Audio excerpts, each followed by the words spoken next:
इब्तदा है रब्बे जुल जलाल के बाबरकत नाम से जो रहमान भी है रहीम भी है।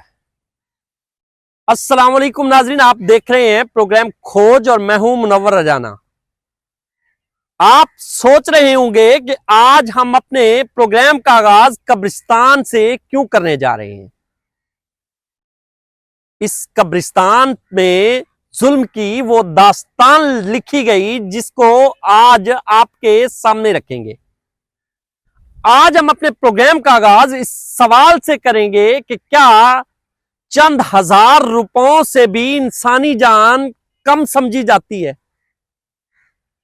एक शख्स जो सारी जिंदगी इंसानियत की खिदमत करता रहा, दूसरों के दुख बांटता रहा, दूसरों की खुशी और गम को अपना समझता रहा, उसको यहां पर बेदर्दी से कत्ल किया गया। वजह क्या बनी और कत्ल में कौन मुलव्विस है, आज के प्रोग्राम में अपने नाजरीन के सामने रखेंगे।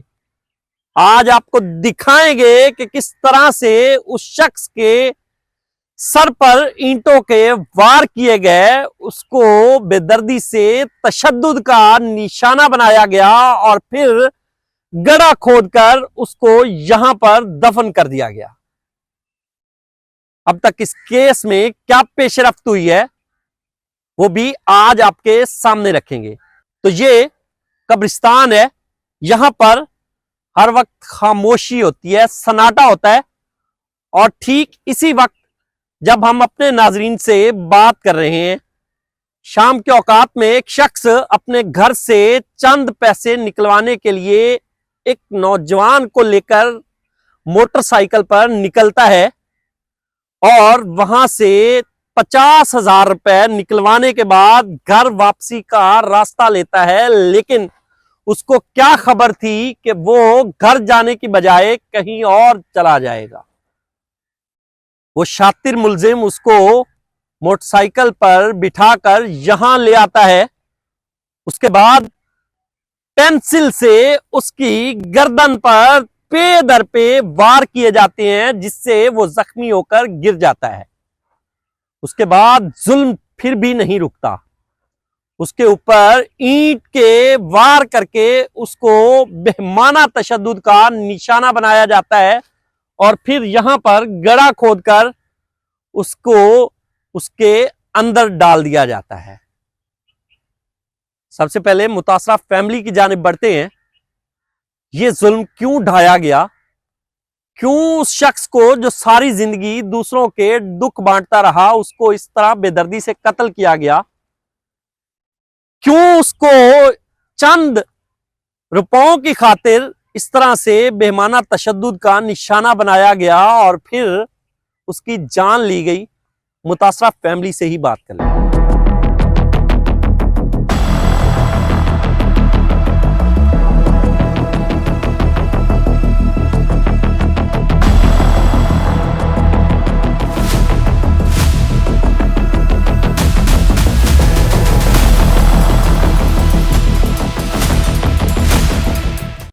इब्तदा है रब्बे जुल जलाल के बाबरकत नाम से जो रहमान भी है रहीम भी है।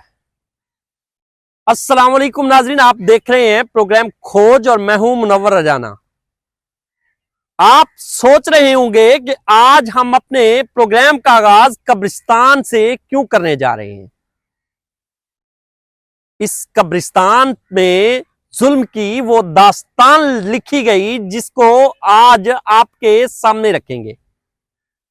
आज हम अपने प्रोग्राम का आगाज इस सवाल से करेंगे कि क्या चंद हजार रुपयों से भी इंसानी जान कम समझी जाती है। एक शख्स जो सारी जिंदगी इंसानियत की खिदमत करता रहा, दूसरों के दुख बांटता रहा, दूसरों की खुशी और गम को अपना समझता रहा, उसको यहां पर बेदर्दी से कत्ल किया गया। वजह क्या बनी और कत्ल में कौन मुलव्विस है, आज के प्रोग्राम में अपने नाजरीन के सामने रखेंगे। आज आपको दिखाएंगे कि किस तरह से उस शख्स के सर पर ईंटों के वार किए गए, उसको बेदर्दी से तशद्दुद का निशाना बनाया गया और फिर गड्ढा खोदकर उसको यहां पर दफन कर दिया गया। अब तक इस केस में क्या पेशरफ्त हुई है वो भी आज आपके सामने रखेंगे। तो ये कब्रिस्तान है, यहां पर हर वक्त खामोशी होती है, सन्नाटा होता है। और ठीक इसी वक्त जब हम अपने नाजरीन से बात कर रहे हैं, शाम के औकात में एक शख्स अपने घर से चंद पैसे निकलवाने के लिए एक नौजवान को लेकर मोटरसाइकिल पर निकलता है और वहां से 50,000 रुपए निकलवाने के बाद घर वापसी का रास्ता लेता है। लेकिन उसको क्या खबर थी कि वो घर जाने की बजाय कहीं और चला जाएगा। वो शातिर मुलजिम उसको मोटरसाइकिल पर बिठाकर यहां ले आता है। उसके बाद पेंसिल से उसकी गर्दन पर पे दर पे वार किए जाते हैं, जिससे वो जख्मी होकर गिर जाता है। उसके बाद जुल्म फिर भी नहीं रुकता, उसके ऊपर ईंट के वार करके उसको बेहमाना तशद्दुद का निशाना बनाया जाता है और फिर यहां पर गड्ढा खोदकर उसको उसके अंदर डाल दिया जाता है। सबसे पहले मुतासरा फैमिली की जानिब बढ़ते हैं। ये जुल्म क्यों ढाया गया, क्यों उस शख्स को जो सारी जिंदगी दूसरों के दुख बांटता रहा उसको इस तरह बेदर्दी से कत्ल किया गया, क्यों उसको चंद रुपयों की खातिर इस तरह से बेमाना तशद्दुद का निशाना बनाया गया और फिर उसकी जान ली गई। मुतासरा फैमिली से ही बात कर लेते हैं।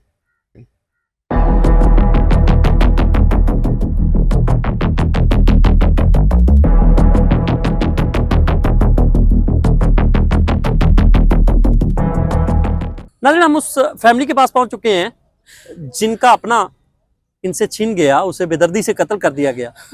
और जुल्म यहां पे खत्म नहीं हुआ, इस कत्ल में इनके अपनों को ही गिरफ्तार किया गया। सारा वाकया क्या था, कैसे उस शख्स को जो सारी जिंदगी दूसरों की फलाह में गुजारता रहा, कैसे उसको कत्ल किया गया, कातिल कौन है, मुतासरा फैमिली से ही बात कर लेते हैं। अस्सलाम वालेकुम अम्मा। वालेकुम अस्सलाम। अम्मा, मकतूल जो था आपका क्या लगता था? सगे भाई। आपका सगा भाई है? सगे भाई, उन्होंने शादी नहीं की, मेरे पास ही रहते थे 40 साल से। हम आपके साथ रहते थे? हाँ जी, इकट्ठे रहते थे। क्या काम करते थे? सर वो फलाही काम करते थे। वो पूरे शिजाबाद का सितारी था। मैं आपको क्या बताऊं, एक चमकता हुआ सितारा था, वो एक मुजस्मा था जो हमसे इतनी बेदर्दी से उस लड़के ने मारा है। इतनी बेदर्दी से तो कोई डाकू भी नहीं मारता। उसने ईंटें मारी, उसने सर खोला, उसने बाल पॉइंटों से उसे कुचल दिया, भेजा, हड्डियां सब कुछ तोड़ दी, पसलियां तोड़ दी, आंखें खत्म कर दी। खुदारा हमारी अपील सुनो, हम बहुत परेशान हैं। मैं 1 साल से बीमार हूँ। मीडिया वाले लेने आए थे बयान, मैंने बयान दिया है, लेकिन उन्होंने जहाँ मैंने मोहतरमा मरियम नवाज साहब का जिक्र किया, हाँ आई भी इनका सीपीओ साहब का जिक्र किया, तो उन्होंने वो चीज काट दी। हमें इंसाफ नहीं मिल रहा, हमें FIR की कॉपी नहीं दी गई, हमें डिस्चार्ज स्लिप मेरे भाई की मुल्तान वाली नहीं दी गई, उनका पोस्टमार्टम हुआ है उसकी रिपोर्ट हमें नहीं दी गई। माँ सब्र रखें, हाँ हम आपका दुख समझ सकते हैं। हाँ जी, आपका भाई इस दुनिया में नहीं रहा। हाँ जी, हाँ जी। वो आपका भाई जो दूसरों के लिए आसानियां पैदा करता था, उसको कत्ल किया गया। मुझे बताएं, आखिरी दिन जब आपका भाई कत्ल हो रहा है, हाँ जी, आप कहाँ थी? सर मैं घर थी। अच्छा, अक्सर मेरे भाई उनके साथ जाते थे, गरीब वो लड़का जो था, हाँ जी, वो लेने आया था मामू को, अक्सर ले जाता था बाइक पे, उसकी बाइक में पेट्रोल डलवा देते थे मामू। वो गए थे डॉक्टर बिलाल के पास पैसे लेने, उन्होंने एक डिस्पेंसरी बनाई हुई है, फलाही काम करते थे, अपनी ऑर्गेनाइजेशन के सदर थे। लुकमा एक मुंह में होता था, अगर कोई आ गया वो छोड़ के चले गए। उन्होंने अपने पेट से उधार किया, तन से उधार किया, उन्होंने गरीबों के लिए किया, जो कुछ भी किया। आज पूरा शिजाबाद रो रहा है, पूरा शिजाबाद। जिस दिन वो बच्चा आया है उस दिन मैंने कहा बेटा संभाल के लाना, वो घर से लेने के लिए हाँ आया जी, था? हाँ जी, क्या हाँ नाम जी। है उस लड़की? असल नाम निमरान है। निमरान। हाँ जी, अच्छा, हाँ जी। तो वो घर से लेने के लिए शामीर आया? भी कहते हैं उसको, ठीक है। शामीर। हाँ जी, वो लेने आया है। ठीक है। मैंने कहा बेटा संभाल आपके के भाई लाना। बीमार भी रहते थे? मेरे भाई को पाकिस्तान डिजीज थी, उन्हें रैशा था, लेकिन बहुत दुनिया की मदद करते थे। घर घर जाके लोगों के चूल्हे देखते थे, घर घर जाके पैसे दे के आते थे। लोग रो रहे हैं, पूरा शिजाबाद आप देखें, पूरा शिजाबाद रो रहा है उन्हें। हम बहुत परेशान हैं, हमें इंसाफ नहीं मिला, हमें अच्छा, जब इंसाफ। वो आपके भाई को लेके गया, हाँ जी, फिर उसके बाद क्या हुआ? उसके बाद वो गए हैं निश्तर लैब पे। डॉक्टर बिलाल के मामू के पैसे आए हुए थे, वो डिस्पेंसरी चलाते थे, डॉक्टर के देते थे, डिस्पेंसर के देते थे, क्लिनिक का किराया देते थे, मेडिसिन मंगवाते थे, काम करने वाली का किराया पैसे देते थे। वो वहां गए हुए थे, वहां से उसने कहा हमारे घर चले, अम्मी बुला रही हैं। वो जबरदस्ती मेरे भाई को अपने घर ले गया। वो लड़का जो हाँ उसको जी, मोटरसाइकिल हाँ जी, पे आपके भाई को हाँ लेके जी, जा हाँ रहा जी, था? हाँ जी, वो घर ले गया। ठीक है, अपने घर हाँ लेके जी, गया। जब पैसे आए तो उसने गिन के, मामू ने कहा गिनो, फिर वो अपनी जेब खोल के अंदर रख रहा था, बनी हुई है, कैमरे खुल गए हैं हर जगह, वो अपनी जेब में रख रहा था। मामू ने कहा ये मुझे दें, फिर वो अपने घर ले गया। माँ का बयान है कि 5 से 8 मिनट ठहरे हैं, लेकिन बेटे का बयान है कि 2.5 घंटे से 3.5 घंटे तो ठहरे वहां हैं। पे क्या करते रहे? सर उसने तो मोबाइल बंद कर दिया, वो सारे मुलविस हैं सर। अच्छा, सर फिर उन्हें, उसके बाद घर लेके गया फिर? सर घर नहीं लेकर गया, वो अपने घर ले गया। वही बात हाँ, है। फिर उसकी माँ ने कहा, हमने कहा चाय पियेंगे, मामू कहीं कुछ नहीं खाते पीते थे। मामू ने कहा मैं चाय नहीं पीता, मैं अपने घर में भी नहीं पीता। फिर उसने पता नहीं बोतल में कोई नशा दिया है। फिर वो कब्रिस्तान ले गया है, फिर उसने कब्रों पे छींटे हैं खून के, फिर उसने इतना बेदर्दी से कत्ल किया है। सर डॉक्टरों ने कहा, वो एडमिट रहे हैं, कि इनकी आंखें खत्म कर दी, इनका दिमाग खत्म कर दिया, इनकी पसलियां तोड़ दी। सर इतने गहरे गड्ढे में डाला, ऊपर से लकड़ियां डाल दी। मेरे बच्चे देखा है, कहीं नहीं मिले वो। सर फिर आपको कब पता चला? कब तक आप जब वो सर सुथरा पंजाब वाला सफाई का अमला आया है। कितने बजे आए? सर 8 बजे। और ये उससे पिछले दिन की बात है, जब आपके भाई घर से जा रहे हैं। हाँ, रात सारी वो वहीं पड़ी रही? वहीं किसी कुत्ते ने, बिल्ली ने, किसी ने नहीं उन्हें खाया। वो इतना नेक बंदा था, वो शहीद हुआ है।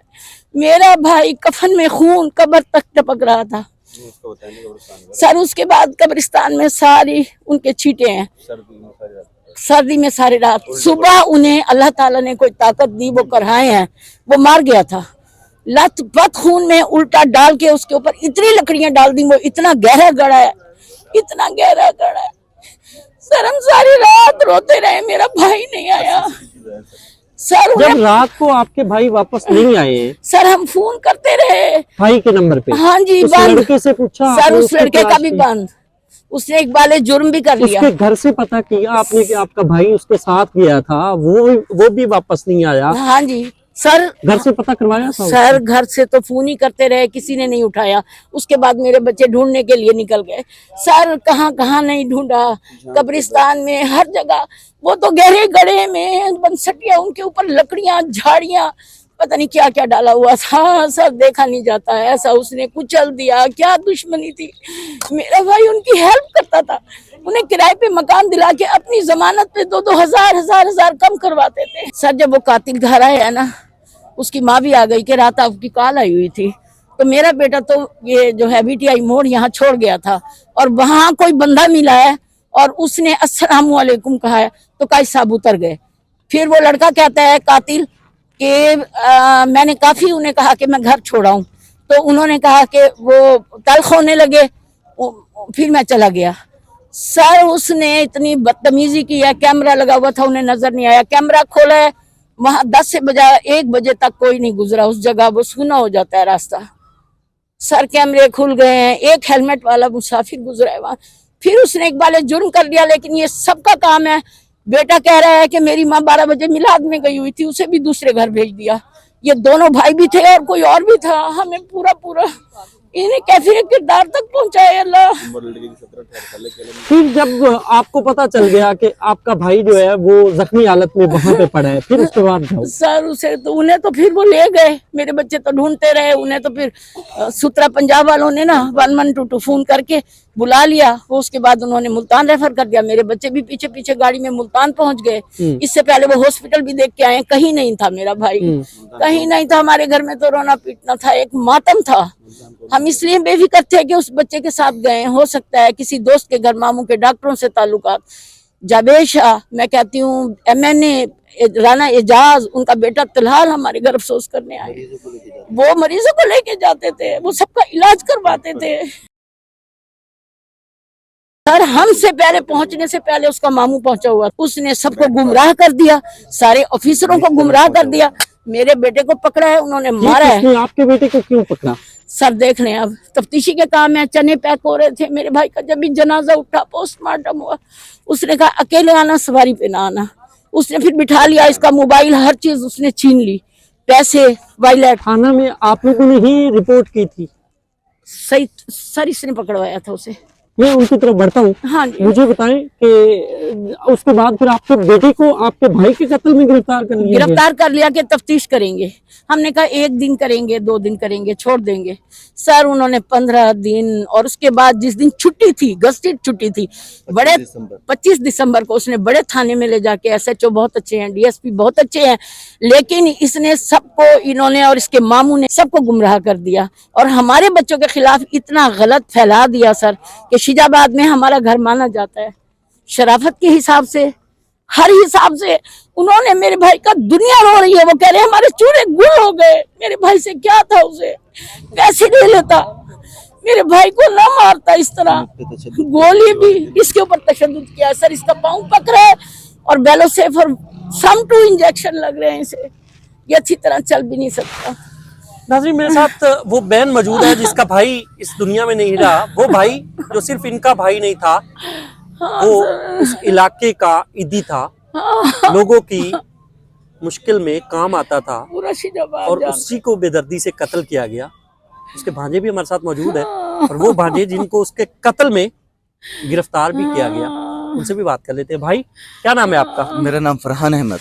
फरहान भाई, मुझे बताएं, आपके मामू का कत्ल हुआ जी, आपको तो मुद्दई होना चाहिए था, पुलिस ने आपको गिरफ्तार क्यों किया? सर ऐसा हुआ, निश्तर में SP डॉक्टर खतीजा साहब भी आई, जिस दिन लेके गए उन्हें निश्तर हॉस्पिटल, वहाँ पे इन्होंने सारी कार्रवाई की। हमसे पहले कातिल का मामू सरमद जमाल पीरजादा वो पहुंचा हुआ था, उसने ऑलरेडी पहले ही उनको गुमराह कर रखा था कि भाई काजी रिजवान ने 4 करोड़ की ज़मीन बेची है और रकबा जायदाद का मसला है। केस का रुख इन्होंने चेंज करने की कोशिश की फुल, और मुझे फुल यानी कि बीच में जो है ना फंसाने की कोशिश की। फिर मुझे तफ्तीशी ने कहा कि आप ना हमारे साथ कोई एक बंदा चले जो पैरवी कर सके। मैं तफ्तीशी के साथ शुजाबाद आया, मुद्दई बने। मैं शुजाबाद आया तफ्तीशी के साथ, मुश्ताक तरगढ़ उसके साथ आया। मैंने दरख्वास्त लिख के देनी थी। इतने में हमने जिसके साथ लास्ट टाइम मामू को देखा था उसको दुकान से लिया। उसको दुकान से लेके तफ्तीशी ने कहा जहाँ से तूने काजी रिजवान को लिया और जिन जिन रास्तों से गया और जहाँ छोड़ा उन रास्तों पे लेके चल। मैं था, तफ्तीशी था, और वो लड़का कातिल था। हम तीनों गए उन रास्तों पर। उन रास्तों 8 जनवरी थी, तो उन रास्तों पे वो लेके गया सन्नाटे से, रात 12:30 बजे। अब 12:30 बजे वो ऐसे रास्तों से लेके गया कि वहाँ कैमरे ना हो। अल्लाह की कुदरत है कि वहाँ पे कुदरती ऐसी जगह पे भी कैमरा था जहाँ होने का हमें ज़हनो ख्याल नहीं था कि इधर कैमरा होगा। उधर 4 कैमरे निकल आए। मैंने कैमरे खुलवाए। मैं फिर निश्तर चला गया, मैंने फिर निश्तर से आया 9 तारीख को, मैंने फिर कैमरे खुलवाए। पुलिस ने, तफ्तीशी ने कोई कैमरे नहीं खुलवाए, कोई वीडियो इकट्ठी नहीं की। मैं फिर 10 तारीख को मैं फिर आया, मैंने फिर कैमरे खुलवाए। लड़का वहाँ कहीं नज़र नहीं आया, जहाँ जहाँ कह रहा था कि मैंने काजी रिजवान को यहाँ से लिया मामू को और इधर छोड़ा। अगर सच्चा होता, छोड़ा होता तो वो नज़र लाजमी आता। फिर मैंने तफ्तीशी को 10 तारीख को फ़ोन किया, 10 जनवरी को। मैंने कहा सर वो कैमरों में नहीं आ रहा, आप प्लीज़ मेहरबानी करके इसको पकड़ें। लड़की की माँ फर्स्ट डे सुबह के टाइम मेरी वालदा को आके कहती है 8 से 10 मिनट रुकें, हमारे घर भाई रिजवान आए थे। और तफ्तीशी को वो लड़का असर के टाइम कहता है कि 3 घंटे रुकें, 2.5 से 3 घंटे। तो उनके घर वालों को भी तफ्तीश में शामिल नहीं किया गया, और ना उसके मामू को। उसका मामू पहले, हमसे भी पहले पहुंचना एक ताज्जुब की बात है कि भाई वो निश्तर 12-1 बजे उठने वाला बंदा निश्तर हमसे भी पहले कैसे पहुंच गया। फिर उसके बाद उसको अरेस्ट करवा के मैं लड़के को तफ्तीशी के साथ मैं खुद गया हूँ, उसको घर से जाके मैंने अरेस्ट करवाया, अरेस्ट करवा के मैं फिर निश्तर चला गया। 10 तारीख को मैंने अरेस्ट करवाया, 13 तारीख को सुबह मामू की डेथ हो रही है।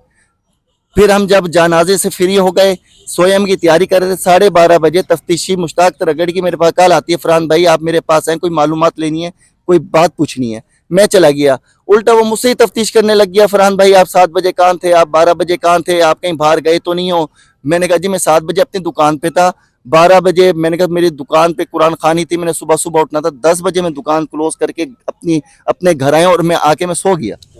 ठीक है, वहां पे अब मैंने लास्ट टाइम में ये तक भी कहते रहे, उन्होंने मुझे कहा जी जब तक तफ्तीश मुकम्मल नहीं होती आपको हमारे साथ पास रहना पड़ेगा। मैंने कहा ठीक है, आपकी इन्वेस्टिगेशन का हिस्सा है, आप इन्वेस्टिगेट करें, मैं आपके पास हूँ, कोई मसला नहीं है।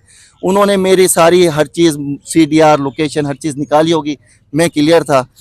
तो उसके बाद इन्होंने 25 दिसंबर को मुझे जाके जब तशद्दुद किया, मारा थाने किसने सदर किया में, आप पे तशद्दुद? मुश्ताक तरगड़ ने थाने सदर ले ये गया। कौन है? ये आईओ है, उसने आप पे जी तशद्दुद मुझ किया? पे तशद्दुद किया। ये अभी तक 25 दिसंबर को किया था, ये अभी तक ये निशान देख लें, मैं पीप पड़ी है, मैं डेली इंजेक्शन लगवा रहा हूँ ऑक्सीडल के और वेलोसेफ के कैप्सूल और ये किसी टोनोफ्लेक्स से तशद्दुद करते रहे हैं आप? सर इन्होंने टांगे बांध के, इन्होंने मेरे हाथ बांध के लिटा दिया, टांगों के ऊपर बंदा बैठ गया और मेरे पेड़ पे एक बंदा चढ़ के खड़ा हो गया और मेरे नाक और मुंह में पानी डालते रहे और मेरे तलवों पे मारते रहे, तलवे सूजे हुए थे मेरे। ये कौन मारता रहा? ये सर ये वहाँ पे थाने सदर में ऊपर हैं अमला, वो मारता रहा, मैं नहीं जानता उनको वो कौन था, लेकिन मुश्ताक तरगड़ वहीं मौके पे मौजूद था, वही लेके गया था मरवाने के लिए।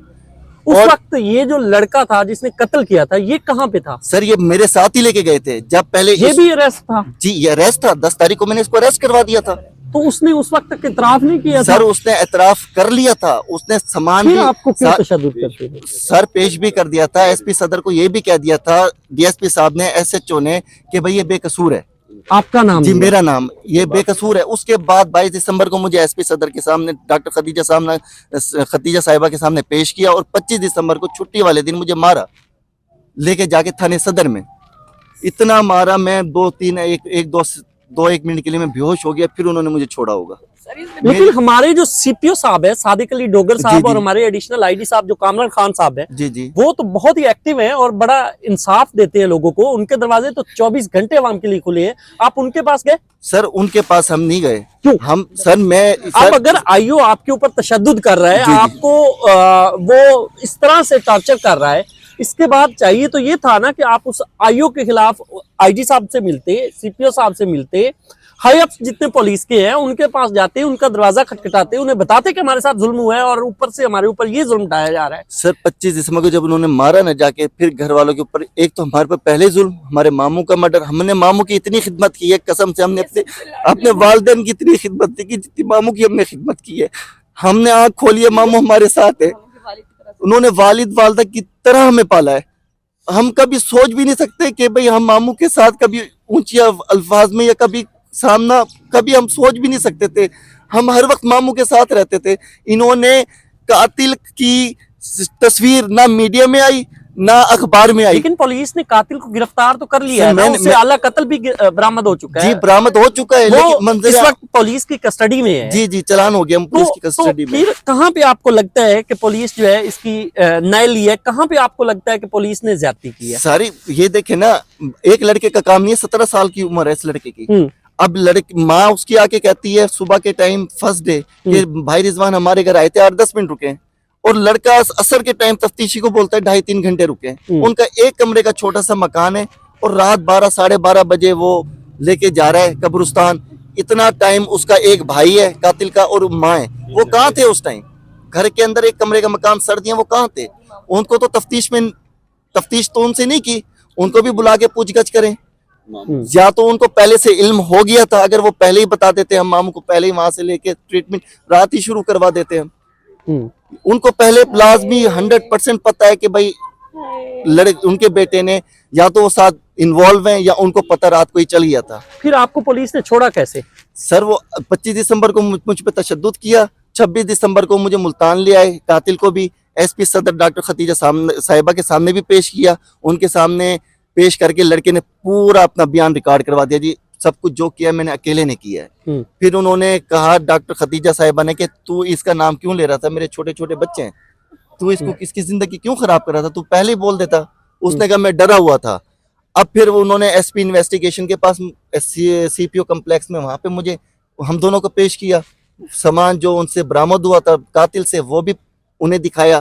फिर अगले दिन जब फिर शुजाबाद आ गए, अगले दिन डीएसपी साहब ने एसएचओ साहब थे, उन्होंने डीएसपी साहब ने अपने कमरे में कुछ शुजाबाद के मोअज़्ज़िज़ बंदे थे और इसके अलावा मीडिया के भी कुछ बंदे थे और सारा अमला था। मेरे वालिदैन को भी बुलाया हुआ था। पहले कातिल को बुला के उससे पूछा, मीडिया वालों ने पूछा भी भाई आप पे कोई दबाव तो नहीं है जो आप ये बयान दे रहे हैं। उसने कहा मुझ पे कोई दबाव नहीं है, मैंने जो कुछ भी किया ये सब कुछ अकेले किया है।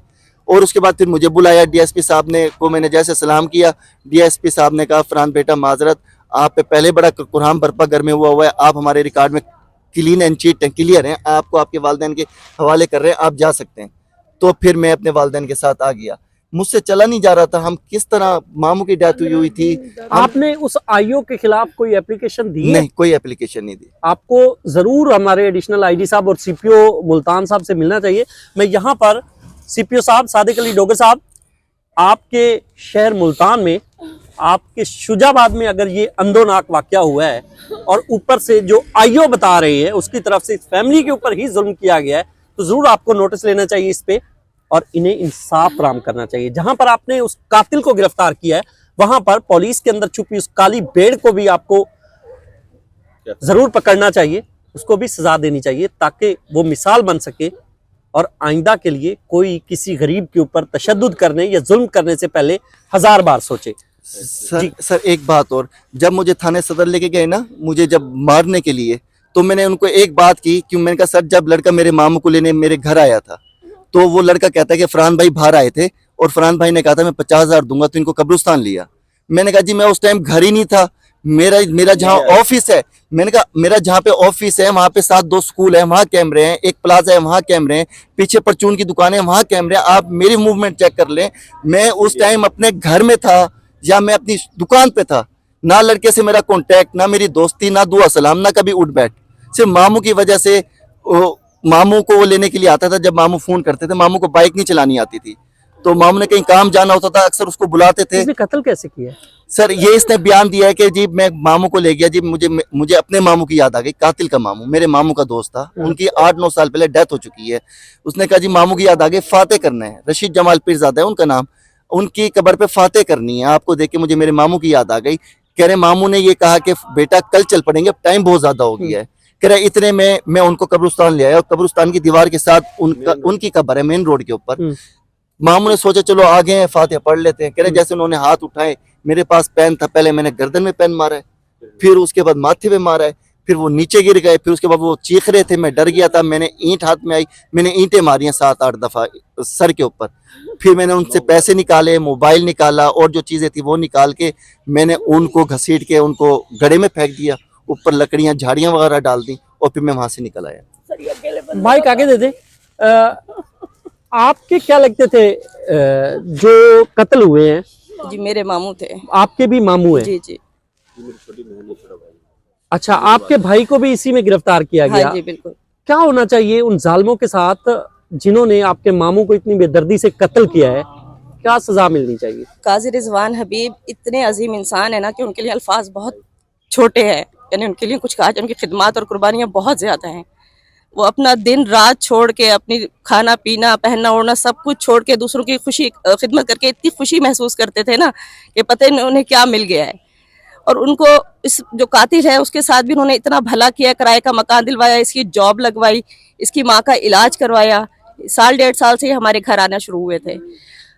और बस यही इल्तजा है, यही अपील है कि हम शरीफ लोग हैं, हमें बहुत जल्द इन थाने तहसील से आज़ादी मिले, कातिल को कैफरे किरदार तक पहुंचाया जाए। तमाम आला अफसरान, IG पंजाब, मरियम नवाज, जहां जहां भी ये आवाज़ जाए ना, मेहरबानी करके हमारे सदमे में इजाफा ना किया जाए, हमारी तकलीफ में इजाफा ना किया जाए। अब क्या मुतालबा है? गिरफ्तार तो हो चुका है, लेकिन जाहिर सी बात है उसे जब तक सजा नहीं होती, हम भी थाना तहसील से टच में हैं और जो हमारे साथ सलूक हुआ है उससे हमारा स्ट्रेस परेशानी कई गुना बढ़ गई है।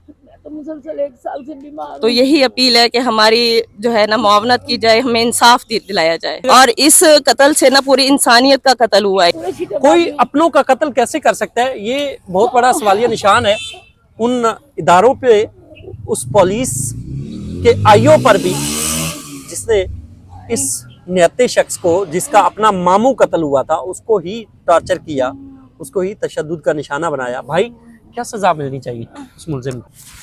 सर पहले तो मैं अपने प्यारे मामू जान की शख्सियत पर कुछ अल्फाज। मेरे मामू शहबाद एक शेर है, हज़ारों साल नरगिस अपनी बेनूरी पे रोती है, बड़ी मुश्किल से होता है चमन में दीदा वर। शुजाबाद काजी रिजवान हबीब की शख्सियत पर बड़ा गम और दुख है कि ताजिर बिरादरी और सियासी समाजी शख्सियात वकला बिरादरी ये काजी रिजवान के कातिलों को कैफर किरदार तक पहुँचाने के लिए एहतजाज रिकॉर्ड कराते, कोई स्ट्राइक होती जिसकी वजह से तमाम कातिल बेनकाब होते। एक 16-17 साल का 9 उम्र लड़का, उसने कब्रिस्तान में रात के वीराने में अंधेरे में एक 50-60 साल के नौजवान को कत्ल कर दिया। जहन में गुमान में भी नहीं आता।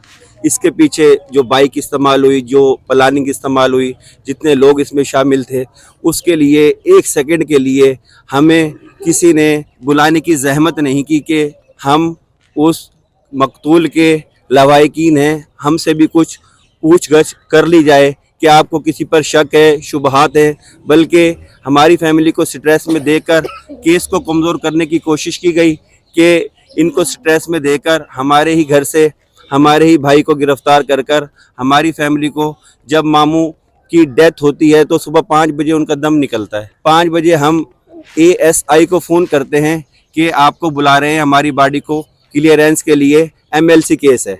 5 बजे से फ़ोन करना शुरू होते हैं सुबह के, और 12 बज जाते हैं। मुल्तान होते हुए एक शख्स 8 से 9 घंटे 10 घंटे नीम बेहोशी के आलम में सख्त सर्दियों की रात में तड़पता रहा है, सिसकता रहा है। उसके बाद 4 दिन नीम बेहोशी के आलम में पट्टी बांध के जाते थे, दोबारा ब्लीडिंग से भर जाती थी, बांध के जाते थे, दोबारा ब्लीडिंग से भर जाती। आहें ले लेके, सिसके ले लेके ये जबान और ये तलवा पत्थर की तरह सख्त हो गया था। 4 दिन कुर्ब में रहे। उसके बाद 6 घंटे बाद तफ्तीशी आता है, 10 मिनट में वो डिस्चार्ज स्लिप देते हैं और बॉडी उसके हवाले कर देते हैं। मेरा छोटा भाई उससे पूछता है, सर हमारे केस का क्या हुआ? इसको जवाब देता है, हो जाएगा, क्या जल्दी है? ये कौन कह रहा है? ये तफ्तीशी कह रहा है, वार्ड के अंदर डेड बॉडी के सामने मुझे आंखें दिखाई। मैंने उससे कहा, सर आपके बच्चे नहीं है, आपने मरना नहीं है, इंसानियत नहीं है, आपने खौफ खुदा नहीं है, आपने इस दुनिया से नहीं जाना। मैं चौक पर जा रहा हूँ शहबाद, मैं जाकर स्ट्राइक करता हूँ, हड़ताल करता हूँ, कवरेज कराता हूँ। कह रहा है आपको भी देख लूंगा, जाके करना है जो कर लो। उसके बाद डेड बॉडी नीचे लेके आते हैं। नीचे लेने के आने के बाद मुझे आंखों से देख के कहता है, एम्बुलेंस को मेरी गाड़ी के पीछे रखना। अपनी गाड़ी आगे रखता है, पीछे हमारी एम्बुलेंस होती है, उसके पीछे एक और गाड़ी होती है। डायरेक्ट पोस्टमार्टम रूम में जाके ना कोई बात करता है, लॉक खोलता है, डेड बॉडी अंदर लेके जाता है। इतने सारे पेपर होते हैं, 2 पुलिस वाले आए हुए होते हैं, हमसे साइन सिग्नेचर अंगूठे करा के हमें कहता है डॉक्टर अभी आ रहा है। उसके बाद वो सलफ मार के चला जाता है। 3.5 घंटे बाद डॉक्टर आता है। सुबह 5 बजे डेथ होती है। शुजाबाद मुल्तान एक ही शहर है ये। शुजाबाद मुल्तान में होते हुए 12 घंटे बाद हम डेड बॉडी को घर लेके पहुंचते हैं। ऐसी डेड बॉडी जिसकी 5 दिन से क्रिटिकल कंडीशन थी। 12 घंटे के बाद हम घर लेके पहुंचते हैं और उसके बाद मगरिब की अजानें हो रही थी और गुसल दे रहे थे। ईशा में जनाजा था, सुबह 5 बजे डेथ हुई है। उसके बाद हमें आके दिखाई गई। उसके बाद अभी जनाजा दफना के घर आए, इस कुर्ब के आलम में रात को फोन आता है, इस भाई को कहता है जिसको मुद्दई बनाया था, बकौल उसके, आपसे जरूरी काम है, अकेले आना, गाड़ी पे ना आना, जल्दी आना। ये मैंने सुन लिया, आप मुझे बताएं सजा क्या मिलनी चाहिए? सर सजा उसको ये मिलनी चाहिए जिस तरह उसने दुखी इंसानियत के अंदीम शख्सियत को जिस अंदाज से कत्ल किया, उसी अंदाज से उसको इबरतनाक निशाना बनाया जाए। नाज़रीन, फैमिली है तो एक तरफ तो अपने के खो जाने के दुख में गम से निडाल हैं, और दूसरी तरफ इनकी तरफ से आईओ पर जो उंगलियां उठाई जा रही हैं उनमें कितनी सदाकत है। पुलिस की तरफ बढ़ते हैं। पुलिस क्या कहती है कि इतना बड़ा जुल्म हुआ और ऊपर से इनके ही अपने को गिरफ्तार किया गया, उसी को ही टॉर्चर किया गया। क्यों पुलिस के ऊपर उंगलियां उठाई जा रही हैं? पुलिस से ही बात कर लेते हैं।